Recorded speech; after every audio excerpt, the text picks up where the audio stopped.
190 करोड़ की आबादी आज मुस्लिम के रूप में दुनिया भर में फैली हुई है। 57 देश तो पूरी तरह से मुस्लिम है ही, लेकिन इस दौर में एक ऐसा देश भी है जो इस्लाम धर्म को दबाने की कोशिश कर रहा है। यहाँ की कुल आबादी में से 50% इस्लाम को मानने वाले हैं, लेकिन फिर भी यहाँ महिलाओं को बुर्का पहनने की इजाजत नहीं है और ये लोग अपना कोई भी फेस्टिवल अपनी मर्जी से नहीं मना सकते हैं। अब आप सोच रहे होंगे कि जिस देश की 50% आबादी इस्लाम को मानती है, वहां पर आखिर मुसलमानों पर इतना अत्याचार क्यों किया जा रहा है और आखिर वो कौन सा देश है। तो ऐसे में हम बात कर रहे हैं भारत के पड़ोसी देश चीन की। चीन को आबादी के लिहाज से दुनिया का दूसरा सबसे बड़ा देश माना जाता है, जहां मुसलमानों की आबादी मेजॉरिटी में है। चीन में मुस्लिम की आबादी की बात करें तो यहाँ उनकी पॉपुलेशन 5 करोड़ से ज्यादा है और वहीं दूसरे नंबर पर बौद्ध यानी कि बुद्धिज्म धर्म को मानने वाले लोग हैं, जबकि हिंदू या जैन धर्म को मानने वाले बेहद ही कम हैं। लेकिन फिर भी चाइना में मुस्लिम्स पर बंदिशें थोपी जाती है। न तो ये लोग अपने रीति रिवाजों को सही ढंग से मान सकते हैं और न ही यहाँ इन्हें नमाज पढ़ने की पूरी तरह से छूट दी जाती है। ये तो थी मौजूदा हालात की कहानी, लेकिन क्या आप जानते हैं कि चीन में मुस्लिम कब और कैसे आए? एक दौर ऐसा भी था जब चीन में विगर मुसलमानों का अपना साम्राज्य पैर पसारे हुए था, जिसने मंगोलिया के मैदानों पर शासन किया। हालांकि विगर मुसलमानों के इतिहास को लेकर कुछ क्लैरिटी नहीं है, लेकिन इतिहासकार मानते हैं कि उनकी जड़ें मंगोल से मिलती है। 13वीं शताब्दी में नए शासकों के साथ मिलकर मुस्लिमों ने चीन में पैर फैलाने शुरू कर दिए और ये नए शासक मंगोल साम्राज्य के संस्थापक चंगेज खान के वंशज थे। और इन मंगोलों को चीनी साम्राज्य यानी कि चाइनीज एम्पायर में एडमिनिस्ट्रेशन की बिल्कुल भी नॉलेज नहीं थी, इसीलिए उन्होंने मदद के लिए इन मुसलमानों की तरफ रुख किया। मंगोलों ने पश्चिमी एशिया के लोगों और ईरानी लोगों की बड़े पैमाने पर भर्ती और उन्हें जबरदस्ती चीन में बसा दिया। इस दौरान अधिकारी अपनी बीवियों को अपने साथ लाए, जबकि कुछ अधिकारियों ने चीनी लड़कियों से शादी कर ली। बता दें कि चंगेज खान ने 12वीं शताब्दी में यूरेशिया के अधिकांश हिस्से पर जीत दर्ज कर ली थी। उस समय उसके उत्तराधिकारी महाद्वीप के अलग अलग हिस्सों में शासन कर रहे थे और ये वो समय था जब यहाँ सिविलाइजेशन एंड कल्चर का आदान प्रदान हुआ और इस तरह चीन में अगले आने वाले 300 सालों तक मुस्लिमों का शासन बना रहा। हालांकि 18वीं शताब्दी के आते आते मुस्लिम और चीन के रिश्तों में बदलाव देखने को मिले। इसी दौरान मुस्लिम आबादी ने कई मौकों पर किंग शासकों के खिलाफ विद्रोह किया। इसी के साथ चीन में कई दशकों से मुस्लिमों को दी गई जगह खत्म कर दी गई और जब चीन गणराज्य की स्थापना हुई तो 1 साल तक तो मुस्लिमों पर रिलीजन को लेकर कोई पाबंदी नहीं थी, लेकिन धीरे धीरे इन पर पाबंदियां लगना शुरू हो गई और साल 1966 से 1969 के बीच हुई कल्चरल रेवोल्यूशन के दौरान मस्जिदों को तोड़ा जाने लगा।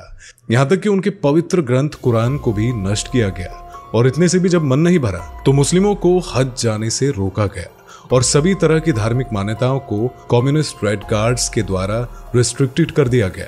चीन की सरकार कम्युनिस्ट विचारधारा को प्रोत्साहित करती है। यही वो चीन है जहां एक समय इस्लाम धर्म बहुत तेजी से फल फूल रहा था, लेकिन आज उसी इस्लाम धर्म को नष्ट करने की साजिश रची जा रही है। चीन में मुसलमानों के बदतर हालातों से आज हर कोई वाकिफ है, लेकिन सवाल ये उठता है कि चीन अपने देश में बनी मस्जिदों को तोड़ या बंद क्यों कर रहा है।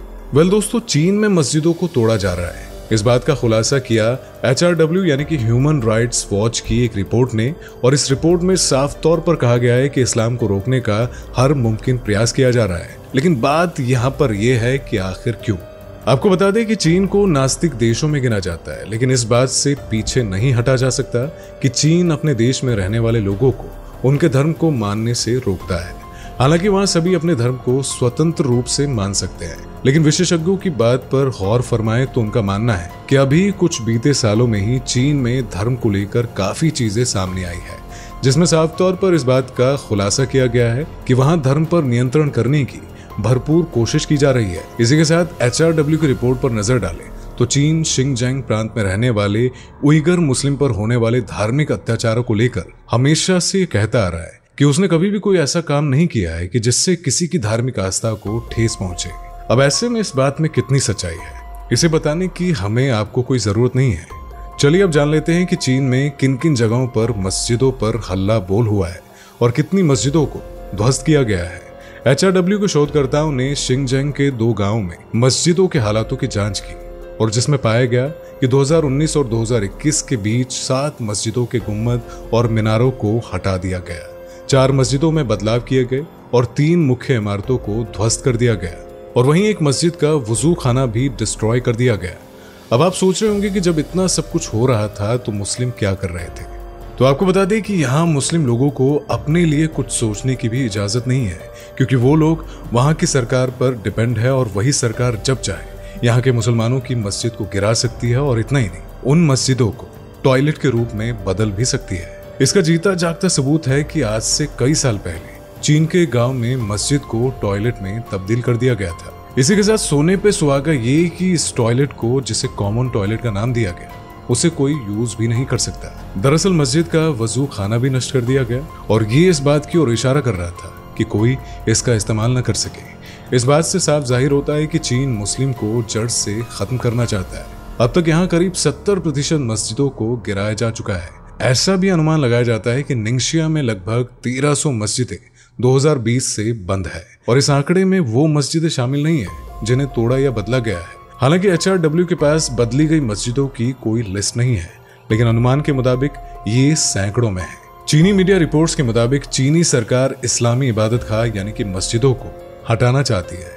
इसी वजह से मस्जिदों को या तो तोड़ा जा रहा है या फिर उन्हें नए तरीके से बनाया जा रहा है। जिन मस्जिदों को नए तरीके से बनाया जा रहा है उनमें चीन की परंपरा को दर्शाया जा रहा है। चीन के निशाने पर केवल मुसलमान ही नहीं बल्कि दूसरे धर्म के लोग भी हैं। अब जैसे कि बात करें क्रिश्चियंस के क्रॉस साइन की, तो प्रशासन ने कई चर्च से इस क्रॉस के साइन को भी उतार दिया है और चर्च में मौजूद पादरियों को भी अपनी हिरासत में लिया है और इतना ही नहीं, उनके पवित्र ग्रंथ को भी नष्ट करने की कोशिश की गई है। वहीं मुसलमानों को दाढ़ी रखने, नमाज पढ़ने और अपने धर्म को खुलकर मनाने की भी इजाजत नहीं है। इसी वजह से अब सवाल ये उठता है कि क्या मुसलमान इन जुल्मों को सह रहे हैं? अगर हाँ तो फिर क्यों? आखिर क्यों इसके खिलाफ कोई आवाज नहीं उठा रहे हैं? तो देखिए, बात ऐसी नहीं है। मुसलमान समय समय पर इस अत्याचार के खिलाफ आवाज उठाते हैं। मुसलमान में काफी गुस्सा देखने को मिलता है और इस बात के लिए मुस्लिम ने आवाज भी उठाई है। उन्होंने प्रदर्शन कर अपने गुस्से को जाहिर किया। सोशल मीडिया पर इससे जुड़ी बहुत सारी तस्वीरें वायरल भी हुई, जिसमें साफ तौर पर देखा गया कि मुसलमान अपने धर्म को लेकर कितने सख्त है और वो ये नहीं चाहते कि मस्जिदों को खत्म किया जाए। लेकिन वहीं पुलिसकर्मी भी अपनी ड्यूटी को निभाते हुए प्रदर्शनकारियों के खिलाफ सख्त कदम उठाते हैं और मस्जिद को हटाने के लिए अपनी कार्यवाही को पूरा करते हैं। हालांकि कई बार हालात इतने बिगड़े कि मुसलमानों ने पुलिस वालों के खिलाफ पत्थरबाजी शुरू कर दी। दोस्तों, आपको क्या लगता है कि चीन में क्या मुसलमान रहेंगे या इनकी आबादी धीरे धीरे खत्म हो जाएगी? आपकी राय कमेंट सेक्शन में हमें लिखकर जरूर बताइएगा।